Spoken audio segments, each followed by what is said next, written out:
The U.S. Census Bureau has a new leader with a tough job cleaning up the mess left by former President Donald Trump's administration's interference with the national count. There have been growing calls to better protect the census results, which are used to reallocate political representation and federal funding. NPR census correspondent Hansi Lo Wang spoke with the new director, and Hansi joins us now from New York. So tell us about the new head of the Bureau. Who is the new director?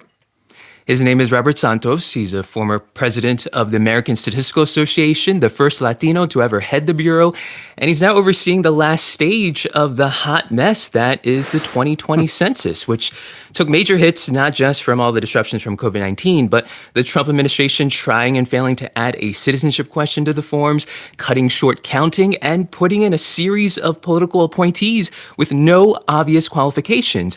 I asked Santos what he took away from the Trump years. Let's listen to what he said.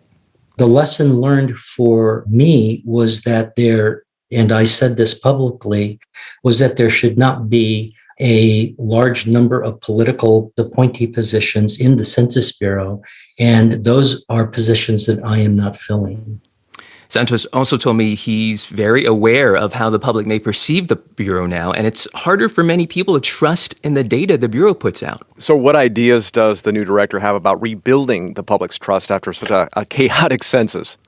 Well, there's talk about strengthening existing scientific integrity policies of agencies, and it's trying to address concerns about whether there's a strong enough firewall between the Bureau and its parent agency, the Commerce Department. That's where a lot of directives from the Trump administration came from against the recommendations and expertise of the Bureau's career civil servants.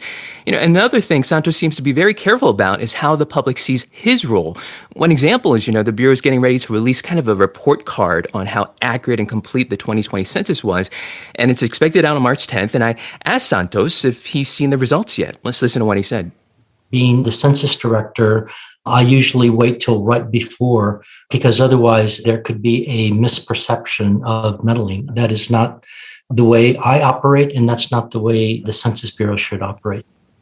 Santos also said no census is perfect, but he believes the 2020 census results are fit to be used to reallocate congressional seats and electoral college votes, as well as to redraw voting maps. So, Hansi, I got to ask, given all the concerns about accuracy, is it possible to do a do-over 2020? The short answer is it's complicated because the main purpose of the census is to reallocate those seats in the House of Representatives, and it's not clear if the results of a census redo could be used to reapportion Congress again, not to mention whether there's enough support in the current Congress to change any laws to make that happen or to fund another census. Now, you've been reporting on the lack of racial and ethnic diversity among the top career civil servants working at the Census Bureau. What did the new director have to say about that? Well, Robert Santos has been very vocal about diversifying the institutions he's been a part of. Here's what he told me. What I can do as director is to plant seeds throughout the Census Bureau at all levels of the organization in an aspirational way, and that is my approach.